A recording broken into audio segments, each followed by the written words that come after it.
Ladies, I'm reading this great new book with our small group. The author, John Ortberg, relates a story that has a point that hits a little too close to home for me. The author says, "The other day, my wife said to me, 'You know, when our marriage is at its best, you can listen and laugh and be spontaneous. You haven't been doing that for a while. I love that guy, and I miss that guy.' I knew what she was talking about. 'I miss that guy too,' I told her. 'I'd love to always feel like that. But right now, I feel like I'm carrying so many burdens. I feel like I'm carrying this weight all the time. I get what you're saying, but I need you to know that I'm doing the best that I can.'" Hey guys, I've been reading this book that we're starting for our small group, and it's been saying a lot of things that I've been thinking for a long time, but this Ortberg guy really hits the nail on the head. Listen to what he says.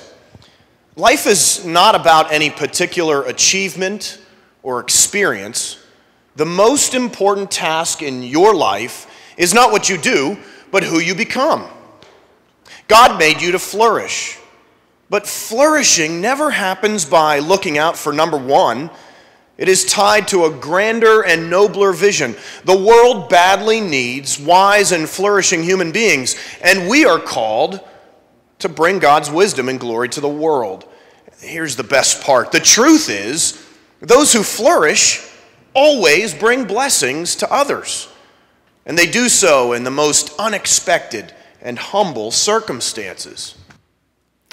Listen to what I found. Here is the good news. When you flourish, you become more you. You become more that person God had in mind when he thought you up. You don't become holier. You become you-ier. You will change. God wants you to become a new creation. But new doesn't mean completely different. Instead, it's like an old piece of furniture that gets restored to its intended beauty. I love this one. Your flourishing is never just about you.